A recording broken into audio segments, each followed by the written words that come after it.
battlefield ruins and a giant shadow. The battlefield was silent now. Smoke rose like ghosts from the ashes. Burned metal, broken helmets, and lifeless bodies covered the land. Just a few hours ago, this place was alive with shouting, gunfire, and explosions. Now, it was death. A human soldier lay half-buried under a collapsed wall. His name was Ryan. Blood was dripping from his forehead. His legs were numb. His suit was torn. His comms device was broken. No one was coming for him. His friends were gone. His squad destroyed. The war between humans and the alien race called Shirelians had taken everything from him. Ryan groaned and pulled himself up. Every movement was pain. But he had to move. Had to live. Even if he didn't know why anymore. Suddenly, a sound. Thump. Thump. Heavy footsteps echoed through the ruined buildings. Ryan froze. His heart beat faster.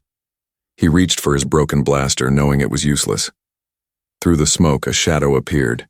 Huge, powerful, moving slow, like it had all the time in the world. And then, she stepped into the light. A 9-foot-tall, alien woman, glowing blue skin like moonlight, sharp eyes and strange armor made of crystal and bone. Her face was strong, but not angry. Her eyes didn't look like a killer's. They looked sad. Ryan didn't move. He couldn't. She was Xerelian, an enemy. She should kill him. But she didn't. Instead, she knelt beside him. Her long fingers touched his bleeding head. She made a low sound, a mix of sadness and surprise. Then, gently, she picked him up. Like a child, Ryan was too weak to fight, too shocked to scream. He blacked out. When he woke up, he wasn't on the battlefield. He was in a cave. The walls glowed with soft blue lights. Strange alien plants gave off warmth. His wounds were bandaged with soft golden cloth. His armor was gone, replaced with clean robes, and sitting beside him was her. The same alien woman. She was watching him. Her hands held a small bowl of glowing soup. She offered it to him. Ryan stared. "Where am I?" She didn't speak his language, but she nodded slowly and pushed the bowl toward him again. He tried to sit up, groaning in pain. She gently helped him, placing pillows behind his back. He looked at her, confused. "Why, are you helping me?" No answer, just those eyes again. Soft, sad. He took the bowl, hands shaking. The soup smelled strange, but tasted warm, like safety. For the first time in weeks, he didn't feel afraid. Days passed. He learned her name was Thal Reyna. She couldn't speak his language well, but she tried. She brought food, cleaned his wounds, sat near him, sometimes silent, sometimes humming strange lullabies. One night, Ryan asked her, "Why didn't you kill me?" She touched her chest. No kill, hurt. Too much hurt. He didn't understand all of it, but the pain in her voice said enough. He started to notice little things.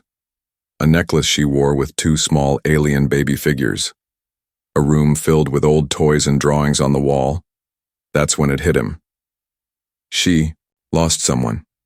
Maybe a child, maybe more, and maybe helping him was her way of healing. But Ryan didn't trust it, not fully. He tried to escape one morning, limped toward the cave exit. She didn't stop him, she just watched. He stepped outside and saw death again. The outside world was still war. Explosions in the distance, smoke clouds, no food, no safety. He turned back. She was still there, still waiting, still kind. He fell to his knees. "I don't know who you are, but thank you." She walked forward slowly, knelt beside him, and for the first time she spoke his name. Ryan. Safe now. Tears filled his eyes. He wasn't sure why.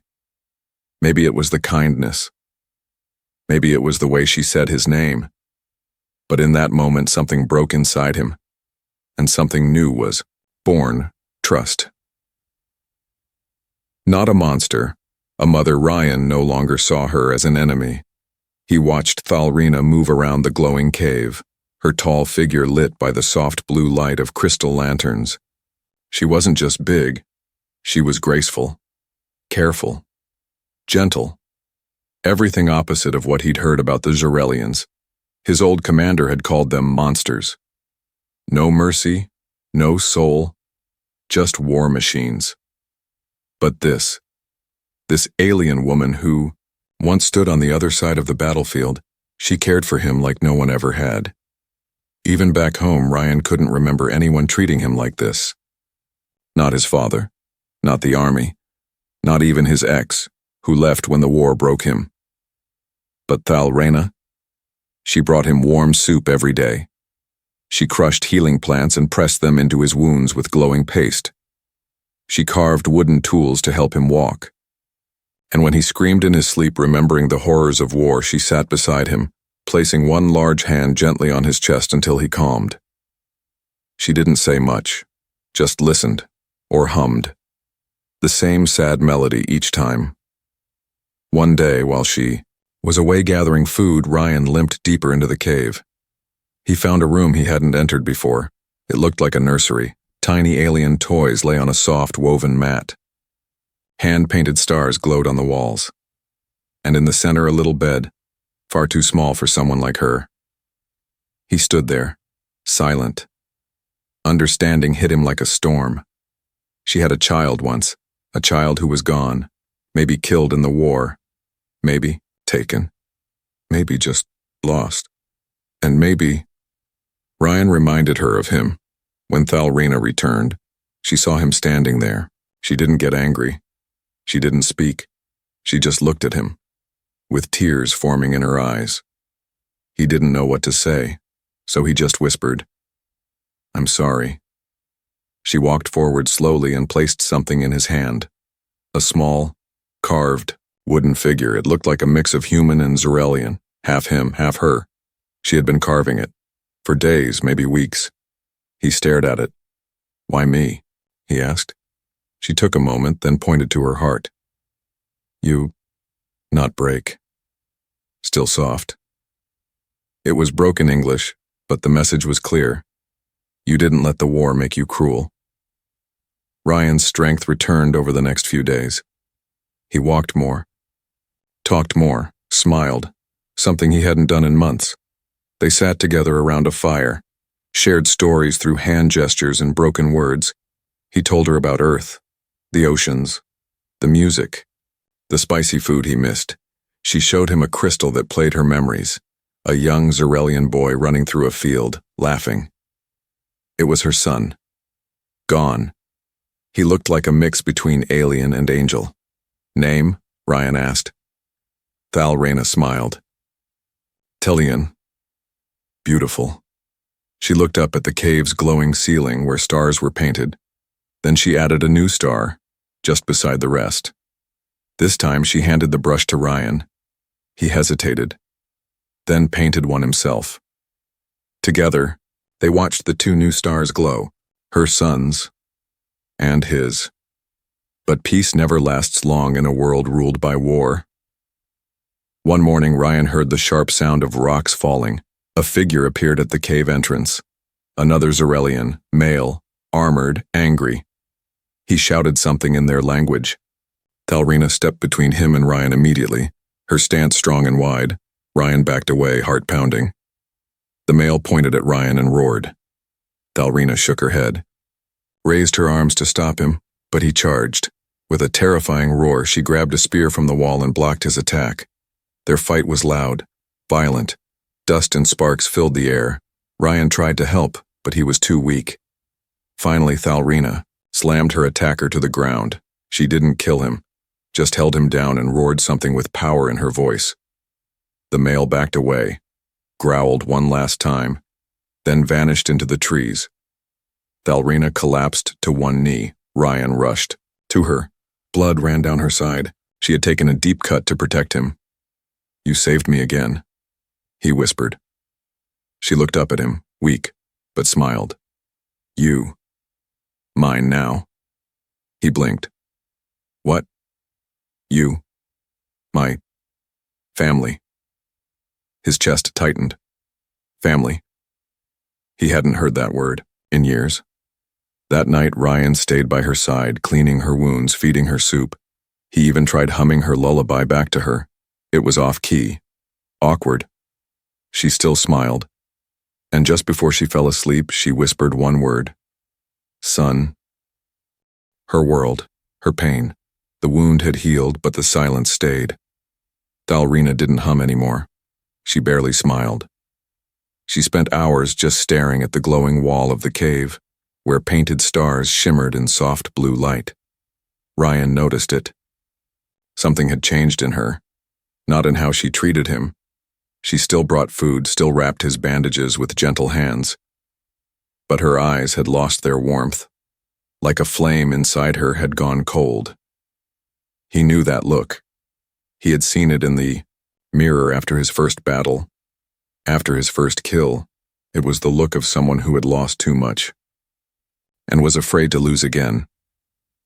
Ryan wanted to help her like she had helped him, but what could a broken human soldier offer a 9-foot alien warrior?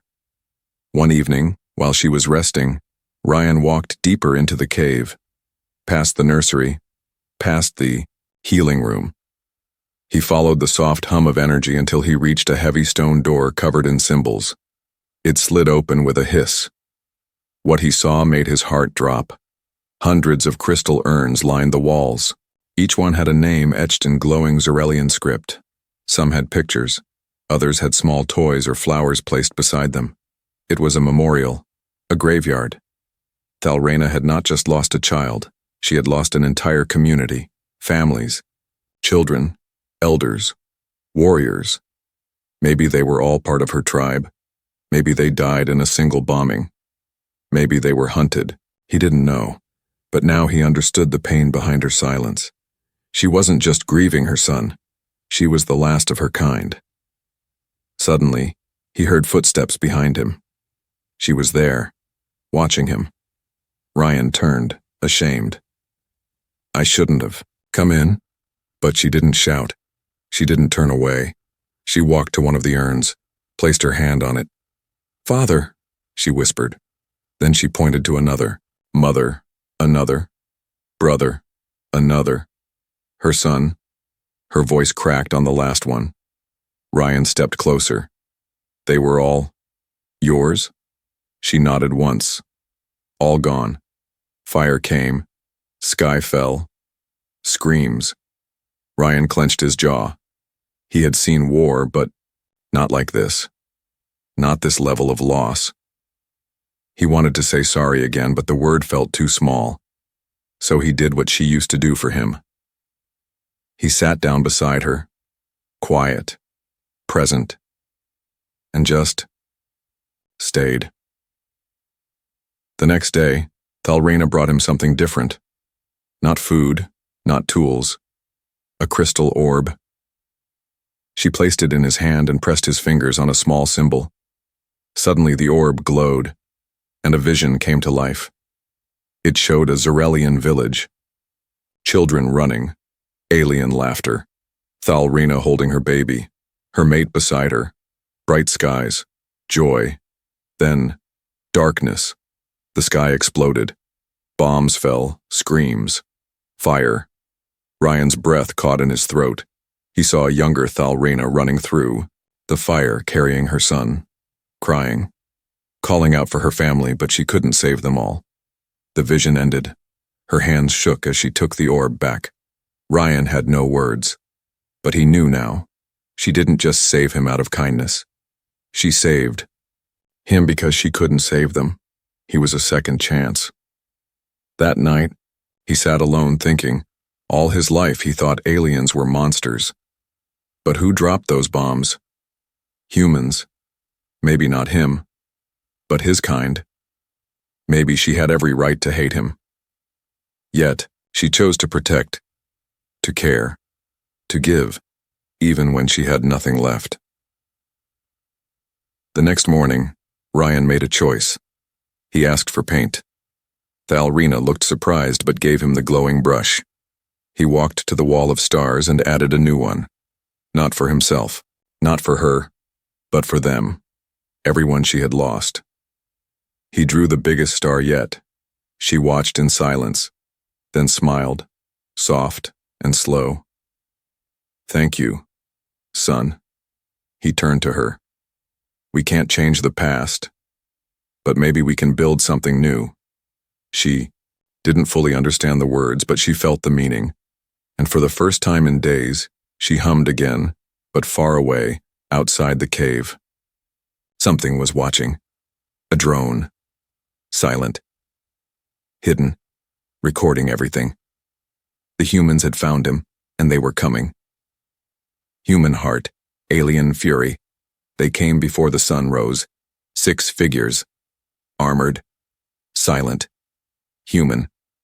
Their boots crushed the soft moss near the cave. Weapons in hand, eyes cold, voices low. Target located, heat signature confirmed. He's alive with something big.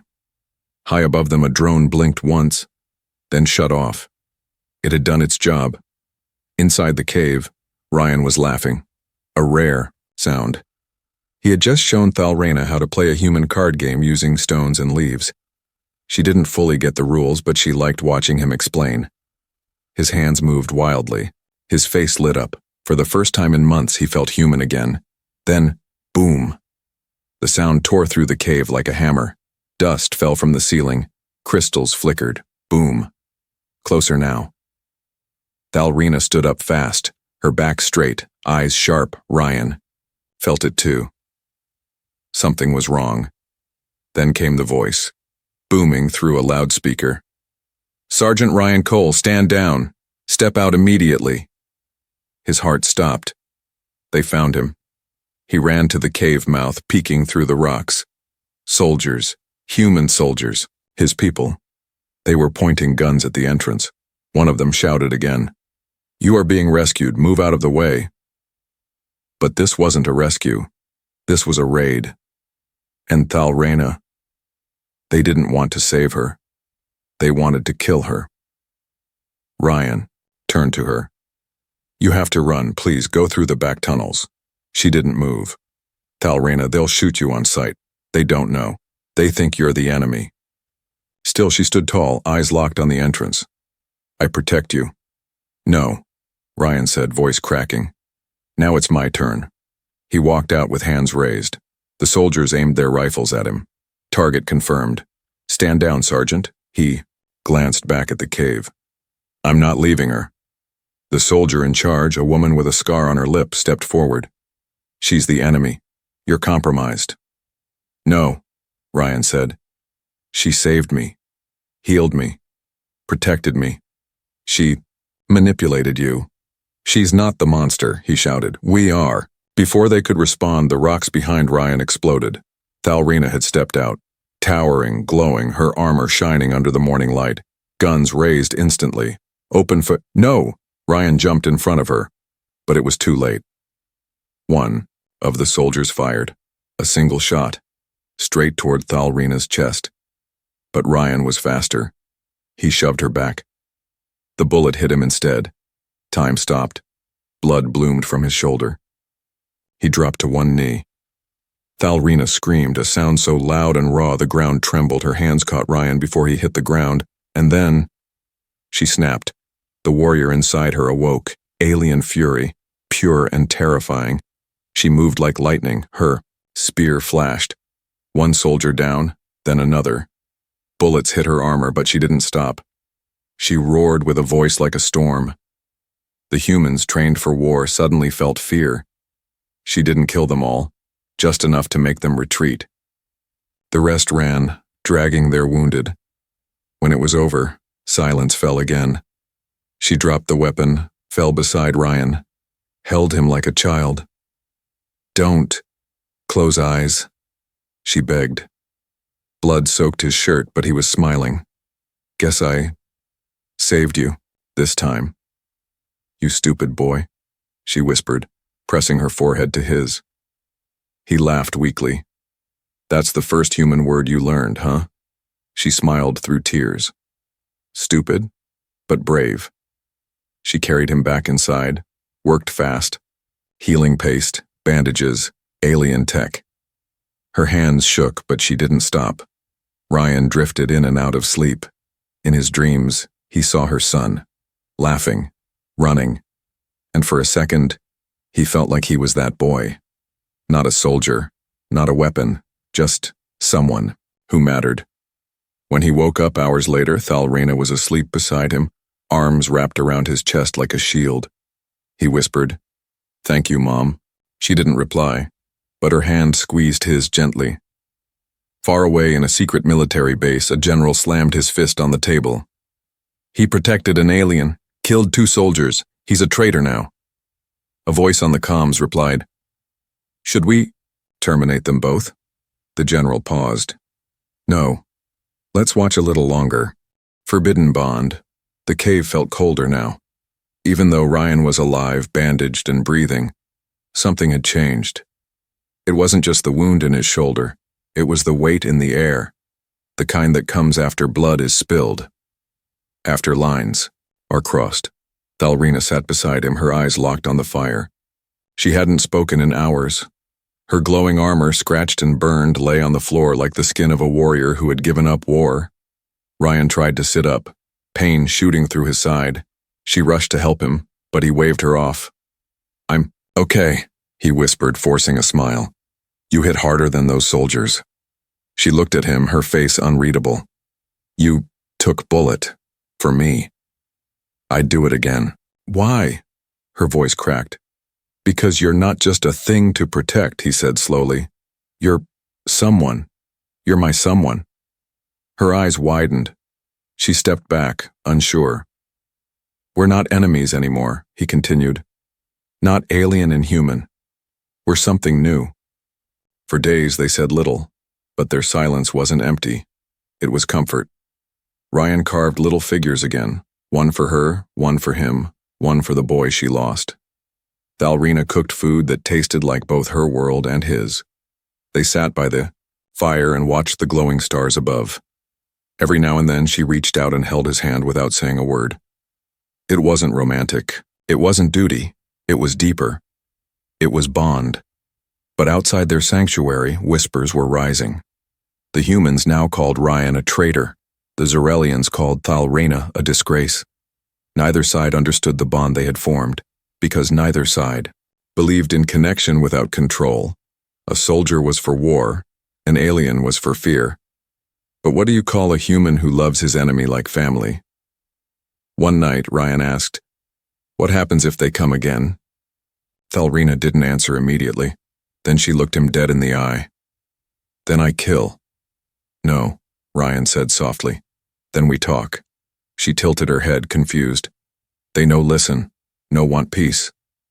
Then we make them listen." She stood up, towering.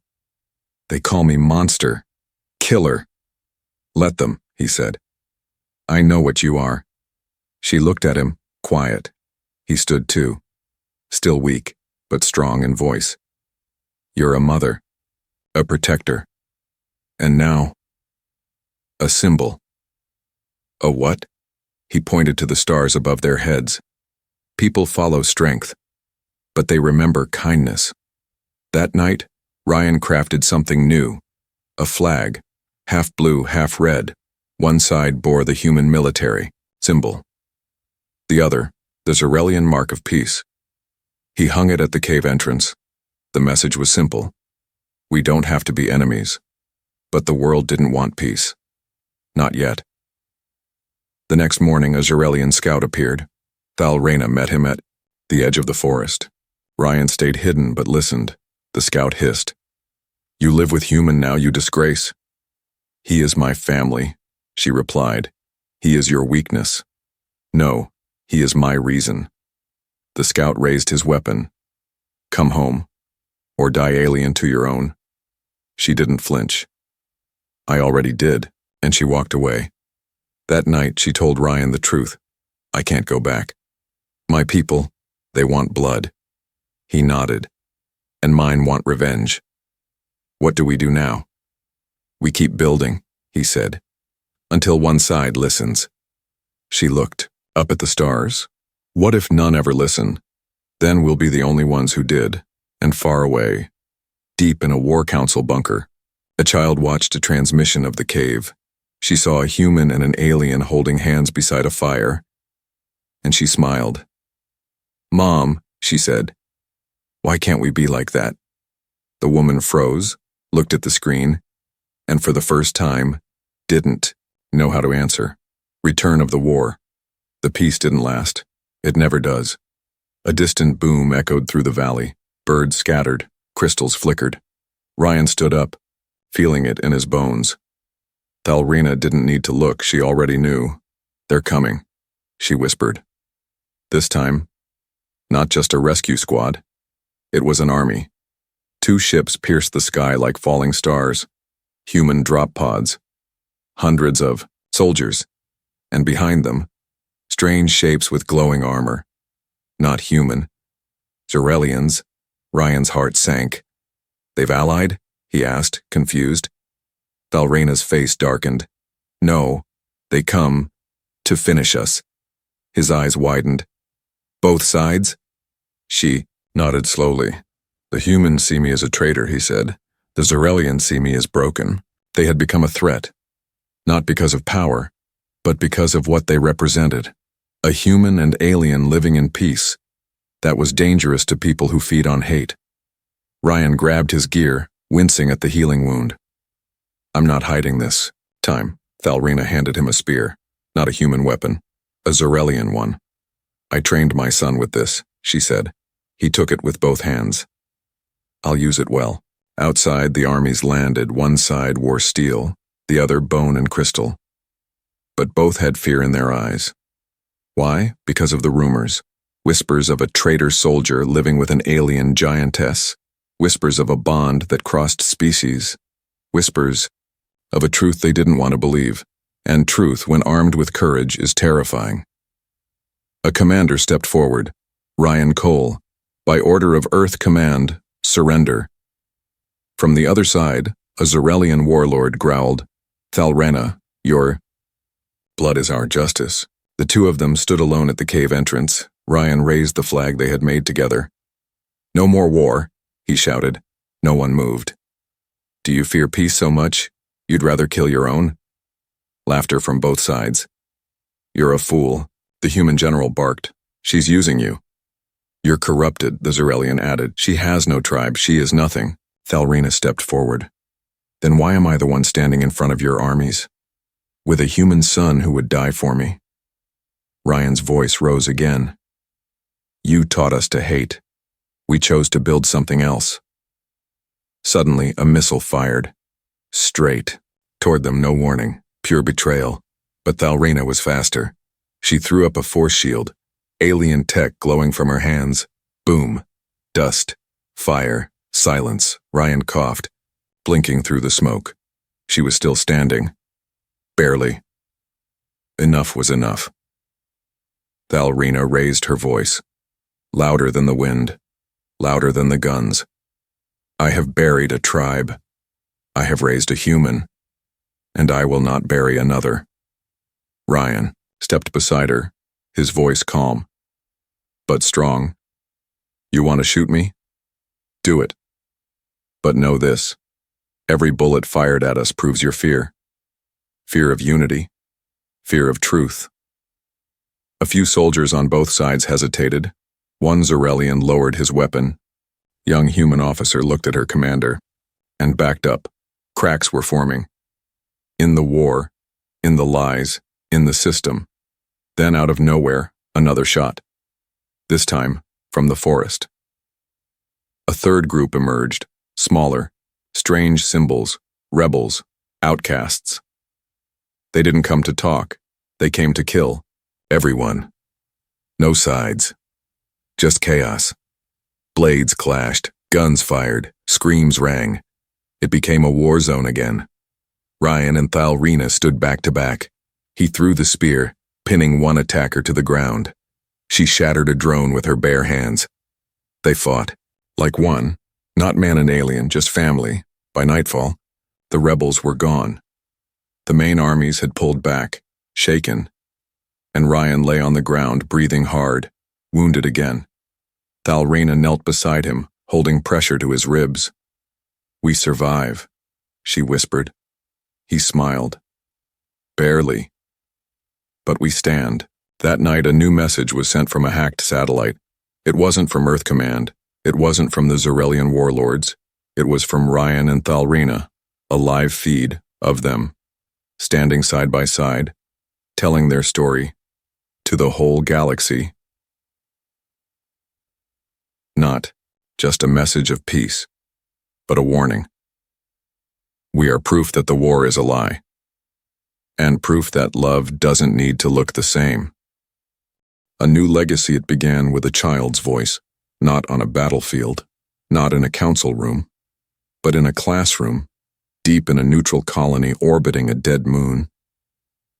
A little girl raised her hand and asked, "Teacher, is it true that a human and an alien lived like a family?"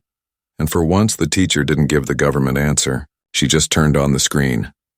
A recording played. Ryan stood in front of the cave, older now, beard thicker, scar across his neck. Beside him, like a living monument, stood Thalrina, still tall, still strong, but her eyes were gentler now. She looked at the stars. He looked at the camera. We didn't ask for this war, but we chose not to be shaped by it. If you're watching this, it means we survived, long enough to speak. That message, it didn't go viral. It exploded. Humans cried. Zarelians wept. Soldiers who had spent their lives killing suddenly saw the enemy's face, and it looked like their own mother, their own brother, their own reflection in a different skin. In a hidden bunker, an old general smashed the screen. "Turn it off, they're poisoning minds." But it was too late. The world had changed, not because of weapons, not because of treaties, because two broken souls chose healing over hate. Years passed. The cave became a sanctuary, not a battlefield. A home. Children came, refugees, orphans, runaways from both species. Thalrina taught them to fight when needed, but more often, she taught them to grow food, to respect life, to speak truth. Ryan taught them Earth languages, told stories of oceans, stars, and old songs that made them laugh. One day, a little hybrid boy, half human, half Zarelian, asked Ryan, "Are you my real father?" Ryan just smiled. "I didn't make you, kid, but I chose you." That's even stronger. Eventually, they were given a name, the Peaceborn. Not human, not alien, something new. A generation raised not by flags, but by firelight and shared pain, by love. And when Ryan grew old, older than he ever imagined possible, he asked Thalrina one last question, sitting outside the cave, stars above. "Do you think they'll forget us?" She looked at him, her hand gently covering his frail fingers. "No, because they carry us, in blood and in choice." When he finally closed his eyes for the last time, it wasn't in a hospital. It wasn't on a battlefield. It was in her arms, the same arms that once pulled him from the ashes, the same arms that held him like he was her own. They buried him under the star wall. Thalrina added one final star. Bright, golden, beside her son's. No name was carved. Just a single symbol. The flag they made together, half red, half blue. Thalrina lived many years after, long enough to see the first human Zarelian council formed, long enough to hear a human child call a Zarelian elder grandma, long enough to see weapons turned into art and bunkers turned into libraries. And when she finally left this world, it wasn't with war cries, but with lullabies, the same ones she sang when Ryan first screamed in his sleep, now sung by children who never knew war. Their story became myth, then legend, then truth again, passed down in books, in stone, in starlight, not as warriors, but as the first family of the new age, a soldier and a giant, broken by war, healed by love, remembered forever.